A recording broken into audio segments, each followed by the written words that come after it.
Già questo territorio ha perso miliardi di risparmio, frutto del lavoro di tante persone, di tanti veneti e venete. Non può anche essere che questo territorio perda la possibilità di continuare a produrre, a fare occupazione e a dare lavoro. Sostegno alle imprese che già vivono i riflessi negativi di Veneto Banca e Popolare di Vicenza. Se ne discuterà già forse da domani a Roma.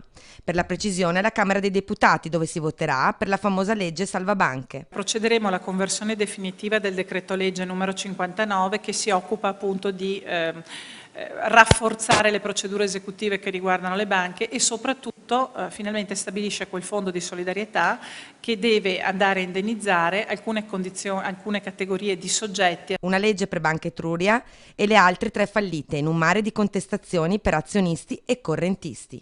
E proprio perché per certi versi la vicenda di questi istituti è simile a quella di Popolare di Vicenza e Veneto Banca, dai parlamentari veneti e non solo partiranno alcune richieste. La prima di queste cose che chiederemo al governo è quella che bisogna fare assolutamente e velocemente chiarezza su quanto è accaduto in queste 2 banche del Veneto e sulle responsabilità di chi le ha portate a questo punto. Per questo, agganciata alla legge, ci potranno essere un rinforzo dei tribunali di Treviso e Venezia. La seconda cosa che chiederemo al governo è quella di valutare la possibilità di estendere le misure di ristoro per gli investitori delle 4 banche già risolte l'anno scorso, anche se vi fossero le condizioni per farlo, anche agli investitori di Veneto Banca e Popolare di Vicenza. Ma la novità è l'attenzione anche alle imprese. Pensare a delle misure di garanzia e di tutela delle imprese che hanno degli affidamenti da queste 2 banche e che potrebbero trovarsi, a causa di questo, a causa del fatto che erano garantiti i loro scoperti in banca